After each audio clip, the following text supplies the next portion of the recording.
अस्सलाम वालेकुम, a very good morning to all of you. तमाम देखने वालों को नबीहा इजाज़ का सलाम। प्रोग्राम आप देख रहे हैं सुबह का सितारा। सुबह का जनाब, I am sure, I hope so आगाज़ हो चुका होगा और अच्छी अच्छी बातें, प्यारी प्यारी बातें, पॉजिटिव पॉजिटिव ख़बरें आपके साथ आज के प्रोग्राम में हम शेयर करेंगे।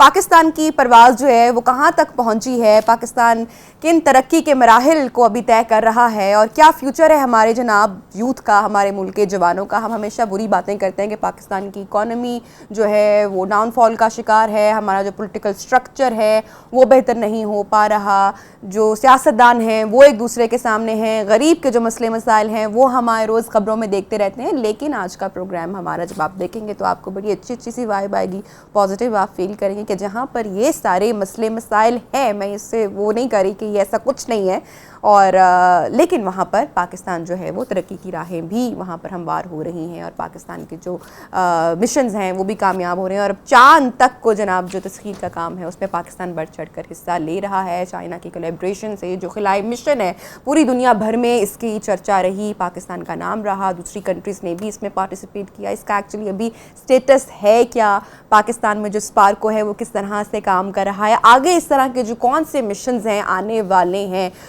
इन तमाम पहलुओं पर हम आज प्रोग्राम में बात करेंगे। और हमारे साथ जो मेहमान मौजूद हैं उनका मैं तारुफ आपसे करवाती हूँ। हमारे साथ मौजूद हैं professor doctor Khalid Mahmood, he is a space scientist, Punjab university से इनका ताल्लुक है। साथ ही साथ नाज़रीन United Nation Office for Outer Space Affairs के ये मेंबर हैं और भी एक तवील फहरिस्त है इनके तारुफ की, लेकिन आज हम इनको मुबारकबाद भी पेश करेंगे, साथ साथ तमाम देखने वालों को भी, पाकिस्तानियों को भी अस्सलाम वालेकुम and very good morning. Congratulation जनाब, आपको भी, हमें भी, तमाम पाकिस्तानियों को भी कि ये एक कामयाब मिशन होपफुली रहा। इसके बारे में कुछ डिटेल्स सबसे पहले तो हमारे नाजरीन के साथ शेयर कीजिएगा। जी वालेकुम अस्सलाम, बहुत शुक्रिया। ये एक आप यकीनन आपका जो है भी ज़्यादा फोकस इसी चांद के मिशन के हवाले से है जी। तो ये एक क्यूबसैट जो हमने भेजा है और इंशाल्लाह आज वो वहाँ अपने मदार में दाखिल हो जाएगा और मदार में दाखिल होकर फंक्शनल हो जाएगा। ये बुनियादी तौर पे चाइना की जो ओरिजिनल एक मिशन है उसके एक सब मिशन के तौर पे आप कह लीजिए कि जिसमें चाइना ने ओपन किया था अपने नेबरिंग कंट्रीज़ के लिए कि जो अंडर डेवलप्ड कंट्रीज़ हैं और ताकि वो उनके जो वहाँ पे जो काम हो रहा है उसकी भी हौसला अफजाई की जा सके और वो अगर कोई अच्छा काम होता है और इस लेवल का काम होता है तो उसको वो फ्री जो है ना उसको डिलीवर करेंगे मून तक। तो फिर हमारा पाकिस्तान का भी जो सेटेलाइट है जो बुनियादी तौर पे जो institute of space technology Islamabad है उसके वहाँ जो साइंटिस्ट हैं और जो वहाँ के लोग हैं उन्होंने मिलके डेवलप किया और जो उसने टेस्ट पास किए सारे जो भी रिक्वायरमेंट है स्पेस में जाने के लिए, आउटर स्पेस में जाने के लिए, तो उस पर वो मिशन रवाना। अच्छा डॉक्टर खालिद साहब, फॉर माई क्लैरिफिकेशन और जो तमाम लोग देख रहे हैं, क्योंकि सोशल मीडिया का अभी दौर है, ख़बर बड़ी जल्दी पहुंच जाती है ना हम तक, बहुत सारी बातें जिनसे लोग पहले अनअवेयर थे, दो के पहले भी बहुत सारी ऐसी चीज़ें होती रही होंगी, लेकिन मे बी हमारी जो जनरेशन है वो उससे अनअवेयर हो। मैं चाहूँगी इससे पहले हमारे कितने खलाई मिशन हो चुके, कितने कामयाब हो चुके और वो किस तरह से प्रोसेस थे, और ये जो अभी रिसेंट मिशन रहा ये किस तरह से फ़र्क है उससे? जी देखें, एक तो हमारे पास हमारा जो इदारा है स्पार्को वो एक अरसे से इस पे काम कर रहा है और मल्टीपल जो उसमें मिशंस हैं वो ऑलरेडी हो चुके हैं, जिसमें वो मिशंस एक और तरह के मिशंस होते हैं जो मुल्क की सतह पे एक और तरीके से, जिसमें बाकायदा एक बड़ा सैटेलाइट जो है आमतौर पे वो खला में भेजा जाता है। इसमें हमारे पास एक हिस्ट्री है जिसमें जो हमारे रिमोट सेंसिंग सैटेलाइट्स कुछ भेजे गए पहले कुछ 2 दहाइयाँ पहले, और उनमें से कुछ कामयाबी रही कुछ नहीं रही, और यही होता है हर नेशन के साथ। ये हर जो शुरू में जो इसमें आ रहा होता है फील्ड के अंदर फेलियर्स भी साथ ही होते हैं, लेकिन फिर भी वो अपने कुछ ना कुछ हमें सिखा के जाते हैं जिसे हम प्रूव करें। करंटली अभी हमारे पास जो पाकसेट है, पाकसेट आर, जिसमें जो कम्युनिकेशन के लिए सेटेलाइट है वो हमारा अपना सेटेलाइट है जो फंक्शनल है, जिसके ज़रिए से हम ये सारी मवासलाती निज़ाम हमारे मुल्क का चल रहा है। इसके अलावा जो रिमोट सेंसिंग सेटेलाइट है पाकिस्तान का अपना, वो भी अभी फंक्शनल है, जो तस्वीर खींच रहा है ज़मीन की, पूरे ग्लोब की, और हमें मुहैया कर रहा है ताकि हम फर्दर एनालिसिस कर सकें। ठीक है। अच्छा, फिज़िकली हमारे देखने वालों के लिए फिज़िकली कोई हमारा साइंटिस्ट अभी तक लैंड नहीं किया ऑन मून, ऐसा ही है? क्योंकि ये बड़ी मतलब आम आदमी की तो इंटरेस्ट की बात है कि वो कब होगा पॉसिबल इन फ्यूचर। आप देख रहे हैं चूँकि you belong to that thing, आप उस इदारे के साथ मुंसलिक हैं, वो कब हो पाएगा? हमें तो बड़ी उम्मीदें हैं, रोशन उम्मीदें हैं। नहीं जी, उम्मीद रखनी चाहिए और रोशन उम्मीद ही रखनी चाहिए, लेकिन ये इस तरह के जो मिशन होते हैं ये ज़्यादातर पावर सुपरमेसी के लिए होते हैं। हमें ये समझना चाहिए पावर सुपरमेसी जो है वो इकोनॉमी की स्ट्रेंथ के साथ सूट करती है। जब आपके पास इकोनॉमी की स्ट्रेंथ वो नहीं है, आपके पास आपने लोगों को खिलाने के लिए गंदम पूरी नहीं है या कोई कमियां और हैं, जब पहले हमें वो दूर करनी चाहिए। तो ये अभी ये ऐसा कोई फैसला करना ये दानिशमंदाना कदम नहीं होगा, क्योंकि ये बहुत बड़ा एक प्रोजेक्ट है, बहुत बड़ा कोई और बहुत ज़्यादा बड़े प्रोजेक्ट, बड़े बजट का एक प्रोजेक्ट है। ठीक है, अच्छा अब हमारे जो ये मिशन रहा इसमें कितने लोगों ने पार्टिसिपेट किया? हमारे इंजीनियर्स, हमारे साइंटिस्ट ऑब्वियसली जो कि इस कोलैबोरेशन में उनके साथ थे, कितनी टीम थी और कैसा एक्सपीरियंस रहा है अभी तक का? बुनियादी तौर पे तो ये एक हमारा नेशन वाइड था, लेकिन प्रोजेक्ट था, लेकिन इसको जो लीड किया वो आईएसटी ने किया। आईएसटी के पास बड़े ज़बरदस्त साइंटिस्ट हैं, जिनमें एक डॉक्टर रेहान हैं, वो हैं डॉक्टर बदर जो ख़ुद इसको प्रोग्राम को हेड कर रहे थे, डॉक्टर खुर्शीद, ये लोग हैं। और इनके साथ फिर जाहिर है कि बुनियादी तौर पे ये स्टूडेंट्स को ट्रेन करते हैं कि किस तरीके से वो अपने इंडिजिनस सैटेलाइट्स जो हैं बना सकते हैं।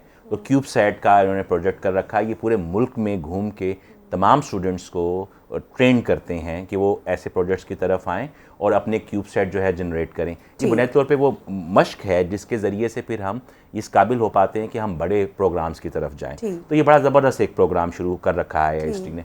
तो इसमें मल्टीपल बहुत सारे लोग जो हैं, कई तलबा भी, कई उसातिज़ा भी, कई रिसर्चर्स भी वो इन्वॉल्व हैं। एक बड़ी टीम है जो इसके अंदर इन्वॉल्व होती है और फिर वो इसको हर तरीके से टेस्ट करते हैं। और फिर इसके अंदर स्पार्को का भी रोल इस तरह से आ जाता है कि जो सैटेलाइट बनाया गया उस सैटेलाइट के लिए जो प्री टेस्ट होते हैं, जिस तरह जैसे ही उसको हमने भेजना है खला के अंदर तो एक उसको पुश मिलनी है, एक जर्क मिलना है, तो उस जर्क को सस्टेन कर सकेगा, या जब ज़ीरो ग्रेविटी में जाएगा तो कैसे बिहेव करेगा। तो फिर स्पार्को ने वो सारी मदद फराहम की कि वहाँ पे की सारी टेस्टिंग हुई उसकी। और डेफिनेटली जो चाइना के साथ कोलैबोरेशन की बात चल रही थी वो भी स्पार्को ही डील कर रहा था।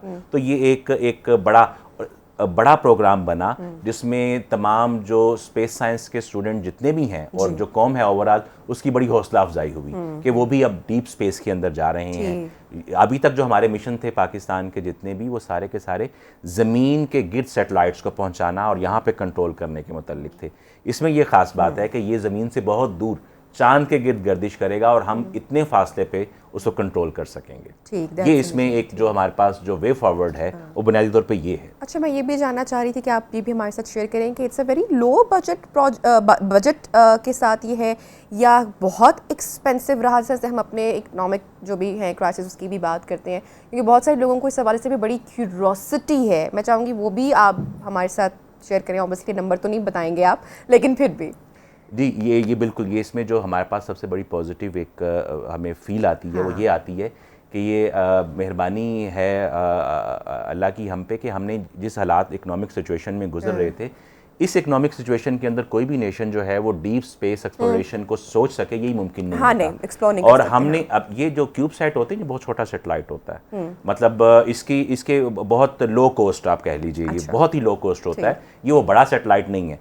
जो बड़ी कीमत इसमें अदा करनी पड़ती है वो इसको इतने फासले पे ले जाने के लिए अदा करनी पड़ती है, जो कि चाइना ने हमें फ्री वहाँ पे डॉक्टर साहब, ये तो बड़ी एक प्लेजेंट खबर है हमारे लिए। तो बड़ी ज़बरदस्त बात है कि इतना मतलब कि लो कॉस्ट एक प्रोजेक्ट है जो कि हमें इतना हमारा मुल्की बजट डिस्टर्ब नहीं कर रहा या एक भारी भरकम उस पर वो, लेकिन उसके साथ साथ एक पाकिस्तान को टैग मिला या एक वो एक्सपीरियंस बड़ा शानदार हुआ। तो ये तो बड़ी खुशगवार बात है हमारे मुल्क के लिए, ये बहुत ही खुशगवार बात है। और जब हम ये इसको कंपेयर करने लगते हैं ना अपने मिशंस को बाकी बड़ी इकोनॉमीज़ के साथ, तो हमें सोचना चाहिए, हमारे जो कम्युनिटी है उसको भी सोचना चाहिए कि इतना आसान नहीं होता।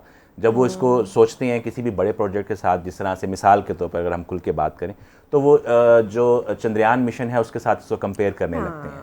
तो कभी ये भी बैठ के सोचना चाहिए हमें कि चंद्रयान मिशन खुद जो चंद्रयान 3 जो सक्सेसफुल हुआ उस पर कितना बजट लगा, और उसको कामयाब करने के लिए चंद्रयान 2 और चंद्रयान 1 के जो फेलियर्स थे, ये सारा कितना बड़ा बजट था। And then there is no comparison with our neighbourhood, क्योंकि एक तो प्रेप्स उनकी कब से चल रही हैं, फिर अरबों खरबों का बजट रहा, फिर तैयारी आप देखें कौन कौन से साइंटिस्ट और कब से दे आर ट्राइंग कि ये पॉसिबल हो सके। और अगर आज हमारे मुल्क पे उतना बड़े बजट का लोड पड़े तो हमारा मुल्क तो उसको उठाने का मुतहम्मिल नहीं हो सकता। Exactly. एक ये बड़ी एक जो है ना वो हमारे यहाँ वो फैलाई जाती है जिससे मायूसी का पहलू निकले। ये हमारे लिए वे फॉरवर्ड भी है कि मतलब हमने ना तो कोई बहुत बड़ा बजट खर्च किया और हमें इतने डीप स्पेस में जाके एक्सपेरिमेंटेशन का मौका मिल रहा है। दूसरी बात जो मैं अभी सोशल मीडिया पे देख रहा हूँ कि जी वो कि जी ये इंडिजिनस नहीं था, ये चाइना की मदद से हुआ, तो चाइना की मदद से हुआ तो आप किसी भी बड़ी नेशन को उठा के देख लीजिए, वो इंडिजिनस शुरू में कोई भी नहीं कर पाता। इवन जब हम अपने हमसाया मुल्क भारत की बात करते हैं, उनकी जो अचीवमेंट्स हैं हम उनको मुबारकबाद देते भी हैं, उन्होंने अचीव किया, लेकिन ऐसा नहीं है कि वो भी शुरू से पहले दिन से वो इंडिजिनस फ्लाइट्स ले रहे थे। कतरा कुल्ज़म वासिफ अली वासिफ की बड़ी मशहूर बात भी है, तो इस चीज़ को मैं अंडरस्टैंड, छोटे छोटे जो बेबी स्टेप्स हैं वो भी that means a lot, matters a lot. Baby steps भी और फिर दूसरों की मदद के साथ उनकी टेक्नोलॉजी जो है वो भी जहां तक पहुंची है, तो उसमें बहुत सारा किरदार एक्सपीरियंस आप वहां से इतना जबरदस्त ले रहे हैं। रशिया के साथ मिलके वो कोलैबोरेटिव मिशन करते रहे हैं, वो अमेरिका के साथ मिलके कोलैबोरेटिव मिशन करते रहे हैं, वो भी आज यहाँ पहुंच गए, तो पीछे वो तमाम ममालिक से सहारा लेके यहाँ तक पहुंचे। तो डॉक्टर साहब हमारे पाकिस्तान में ये स्पार्को ही है जिसको सिर्फ हेड कर रहा है, या जो दीगर इदारे हैं उनकी भी कोलैबोरेशन जो है या पीछे इसके साथ होती है? बुनियादी तौर पे तो स्पार्को है जो सारे स्पेस मिशंस को देखता है और इससे रिलेटेड जितने भी प्रोजेक्ट्स होते हैं उनको लीड कर रहा होता है। स्पेस एक्सप्लोरेशन के हवाले से, स्पेस में जाके ज़मीन को देखने के हवाले से, ये सारा स्पार्को देख रहा होता है। और स्पार्को को जब ज़रूरत पड़ती है तो वो मुख्तलिफ यूनिवर्सिटीज़ को, मुख्तलिफ अदारों को इन्वॉल्व कर लेता है। और इसी तरीके से जब इन यूनिवर्सिटीज़ को ज़रूरत पड़ती है अपने स्टूडेंट्स को, अपने रिसर्चर्स को ट्रेन करने के लिए, तो स्पार्को उनको मदद भी फराहम करता है। जिससे मैंने शुरू में कहा कि इसके ये जो बन गया था एक सैटेलाइट, इसको तमाम टेस्ट, तमाम प्रोसीजर्स में से गुजारने के लिए फिर स्पार्को की ही फैसिलिटी जो है ना वो यूटिलाइज़ की गई। ठीक, तो डॉक्टर साहब अब इस मिशन के बाद अब नेक्स्ट स्टेप आप क्या समझते हैं कि इन नियर फ्यूचर भी हम कुछ होपफुल हैं कि क्या होगा, या स्पार्को इस हवाले से तो क्या, आई एम श्योर कि it must be very confidential, लेकिन फिर भी क्या तैयारी है? एक तो ये है कि स्पार्को के जो भी अपने प्लान्स चल रहे होते हैं ये स्पार्को तक महदूद होते हैं, चूँकि ये मिशन जो हैं ये सिर्फ ये सिंपल नहीं, ये हर जो मुल्क की स्ट्रेटजी होती है बड़ी, ये उसका पार्ट होते हैं। क्योंकि इसके ज़रिए से ही हमारे पास टाउन प्लानिंग ले लें, हमारे पास वाटर मैनेजमेंट ले लें, हमारे पास कोई भी फील्ड उठा लीजिए, सारे जो इकोनॉमिक पैरामीटर्स हैं उनको फुलफिल करने के लिए जो स्पेस साइंस है या जो हमारे स्पेस मिशंस हैं उनका बड़ा अहम किरदार होता है। तो लिहाजा स्पार्को इसको अपने तक कॉन्फिडेंशियल रखता भी है, रखने चाहिए भी, लेकिन वो जिस तरीके से एक कह लीजिए कि एक इंतहाई शार्प वे में और इंतहाई इंटेलिजेंट वे में बग़ैर किसी बहुत बड़े बजट के लगाए एक हमारी बनाई हुई चीज़ जो है वो चांद के मदार में पहुंच गई और हमें इतना महंगा एक्सपेरिमेंट करने का मौका मिल गया, कह लीजिए कि आलमोस्ट फ्री के अंदर। तो ये इससे जो सोच समझ आती है हमारे पास जो लीडर्स हैं इस हवाले से, हमारे पास स्पेस साइंस के हवाले से, कि वो बहुत शार्पली सोच रहे हैं कि साथ में मुल्क की इकोनॉमी भी डिस्टर्ब ना हो और जो मुमकिन हो सकता है वो कर लें। तो ये बड़ा वे फॉरवर्ड है और ये मज़ीद इस तरह के और जहाँ पे अपॉर्चुनिटी नज़र आएगी, डिपेंडिंग अपॉन अपॉर्चुनिटी, ये आगे बढ़ते चले जाएंगे। लेकिन जिस तरह से डॉक्टर साहब हमने ये पूरी बात को इन डिटेल बड़ा डिस्कस किया कि किस तरह से चाइना के साथ और जो दीगर ममालिक हैं और व्हाट्सएवर ये जो पूरा एक प्रोजेक्ट रहा, ये एक बड़ा एक अपॉर्चुनिटी रही फॉर हमारे कंट्री के लिए, हमारे इदारे स्पार्को के लिए भी। कितना वेल प्रिपेयर्ड हैं यहाँ पर स्पार्को, हमारे जो साइंटिस्ट हैं, हमारी जो टीम है, हमारे जो इंजीनियर्स हैं, वो they are part of SUPARCO, कि कल को अगर इस तरह के और भी प्रोजेक्ट आते हैं तो हमारे पास उस तरह की फैसिलिटीज़ मौजूद हैं, उस तरह की ट्रेनिंग मौजूद है कि हम अपने लोगों को, अपनी टीम को उस तरह से ताकि कल को वो दुनिया के किसी भी अगर इदारे के साथ काम करते हैं, किसी भी कंट्री के साथ काम करते हैं, चाहे कोलैबोरेशन में हो, लेकिन वो उनमें वो वाला दम हम मौजूद हो। तो स्पार्को में जो हमारी टीम है उनकी प्रेप्स किस तरह से होती हैं? जो नए लोग इसका हिस्सा बनना चाहते हैं, तालीमी इदारे हमारे उस हवाले से कहाँ पर स्टैंड कर रहे हैं, ये क्या सारा सिलसिला आप एक पूरा देखते हैं? ये देखिए, ये जो अभी जो मिशन गया है, ये जो हमारा क्यूब सेट वहाँ पे पहुँचेगा, क्यूब कमर, ये बुनियादी तौर पे यूनिवर्सिटीज़ का प्रोजेक्ट है। करेक्ट। स्पार्को ने अपनी फैसिलिटीज़ यूज़ करने की, टेस्टिंग के लिए वो मुहैया की ज़रूर। और ये आप ये देखिए कि ये 2022 में गालिबन ये प्रोजेक्ट आया था IST के पास, और ये 2022 में आया था और ये 23 ये कुछ ही अरसे के अंदर वो बनाने में एक ऐसा सेटेलाइट छोटा जो कि तमाम जो मुशक्क़त है इस सारी ट्रैवलिंग की और वहाँ पे लॉन्च की वो बेयर कर सके, इस छोटे से अरसे में, 1.5 साल के अरसे में उसको मुकम्मल कर लिया गया। तो इससे साबित होता है कि वो जो एबिलिटी है हमारी अपॉर्चुनिटी आने के ऊपर, वो तो नज़र आ रही है कि वो तो बेतहाशा है। वो तो अपॉर्चुनिटी आने की देर है, यहाँ पे तमाम लोग सर जोड़ के बैठ जाते हैं और वो बेहतरीन काम करके वो बहुत थोड़े वक्त में एक अच्छी आउटपुट निकाल पाते हैं। अच्छा, तो डॉक्टर साहब जब इस तरह के एक्सपेरिमेंट होते हैं, इस तरह के जो मिशन होते हैं, तो उसमें कौन कौन से साइंसी एक्सपेरिमेंट्स होते हैं या क्या होता है? कामयाबी का जो रेट है, सक्सेसफुल रेट जो है, वो किस बात पर मुनहसर होता है? ये वेरी करता है हमारे पास जो प्रोजेक्ट टू प्रोजेक्ट। मिसाल के तौर पे अभी जो हमारे पास प्रोजेक्ट है ये वाला, जिसमें iCube हमारा जो है वहाँ पे लॉन्च होगा मदार के अंदर, तो अभी जो सबसे अहम बात है हमारे लिए, जो वे फॉरवर्ड है, जिसको हम सीखना चाह रहे हैं, जिसकी टेस्टिंग चाह रहे हैं, वो ये है कि जब हम इतने दूर से अपने सेटेलाइट को किस हद तक कंट्रोल कर पाते हैं।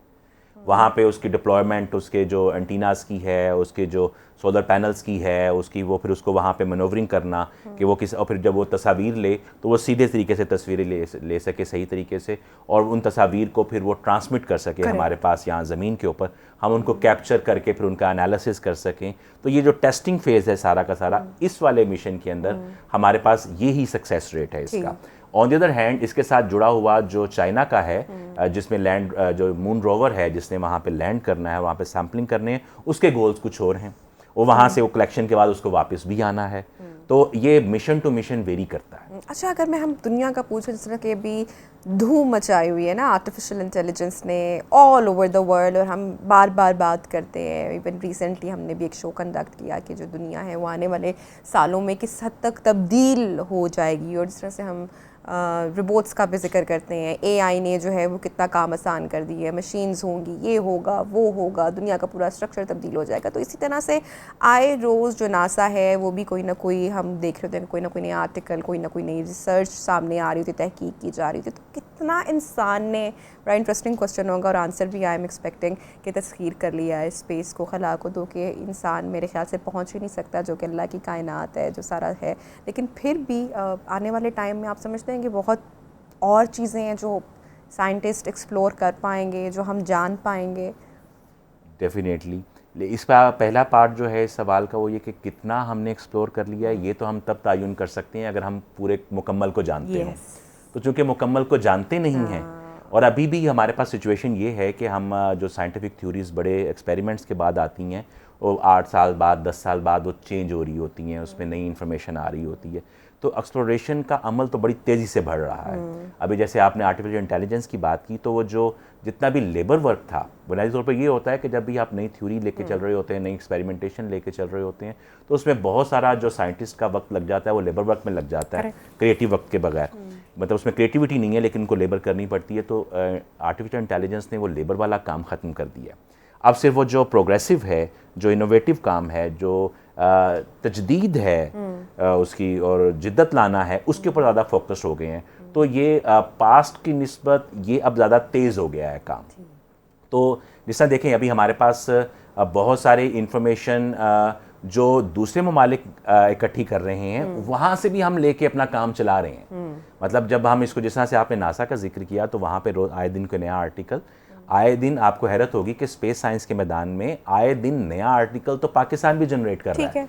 पाकिस्तान भी जनरेट कर रहा है। यहाँ पे साइंटिस्ट, हाँ, हम इकोनॉमिक पॉइंट ऑफ व्यू से हमारे पास थोड़ा सा ज़रा पीछे रहते हैं, वगरना वो तमाम सहूलतें जो ग्लोबली मुयस्सर हैं, उन्हीं को इस्तेमाल करते हुए हम तमाम तर जो काम कर सकते हैं। और ये जब आर्टिकल हमारे निकलते हैं तो ये इंटरनेशनल कंपटीशन के साथ निकलते हैं। तो उस हवाले से, जिस तरह से आपने पहले सवाल किया था कि हमारी एबिलिटी क्या है, तो हम इंटरनेशनल मार्केट में जब ये थ्योरेटिकल साइड जो है वो बिल्कुल एट पार कम्पीट कर रहे होते हैं। ठीक। तो डॉक्टर साहब, ये बहुत सारी चीज़ें जो है वो डिबेटेबल भी हैं, होती हैं समटाइम, जब सामने कोई नई रिसर्च आती है, आया वो पाकिस्तान की जानिब से हो, किसी भी इदारे की जानिब से, दुनिया भर में से, तो उस पर बहुत डिबेट होती है। इवन जो फर्स्ट मून मिशन था उसके ऊपर आज तक डिबेट चल रही है, बहुत सारे लोग उसके ऊपर भी, it's a very interesting thing ना टू टॉक अबाउट।